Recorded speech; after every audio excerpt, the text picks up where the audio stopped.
শুভ দুপুর বন্ধুরা। আজকে বাড়িতে ইলিশ মাছ আনা হয়েছে সকালে, তো ওটাই বেগুন দিয়ে পাতলা ঝোল করব।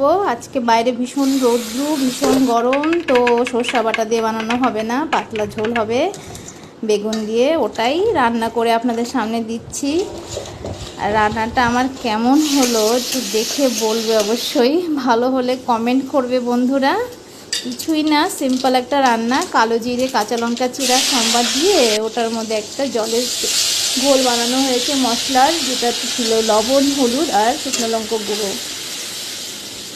এই মশলাটা যখন আমার কষে যাবে তখন আমি এখানে জল দিয়ে দিব। জলটা একটু ফুটে গেলে ওখানে আমি কাঁচা লবণ হলুদ মেখে রেখেছিলাম মাছগুলো, ওগুলোকে ঢেলে দেব। ঢেলে একটু যখন আমার মাছটা ফুটতে শুরু হবে, ওপর থেকে কাঁচা তেল, একটু চিনি আর বেগুনগুলোকে ঢেলে 2 মিনিট ফুটিয়ে মাছটাকে আমি নামিয়ে নেব। কেন ইলিশ মাছ বেশিক্ষণ ফোটালে মাছটা শক্ত হয়ে যায়। তো রান্নাটা আমার কেমন হলো দেখতে, আর কার কার পছন্দ, ভালো লাগলে রান্নাটা অবশ্যই কমেন্ট করবেন আমাকে বন্ধুরা। তো দেখো আমার রান্নাটা রেডি বন্ধুরা, কেমন হয়েছে অবশ্যই জানাবেন কমেন্টে।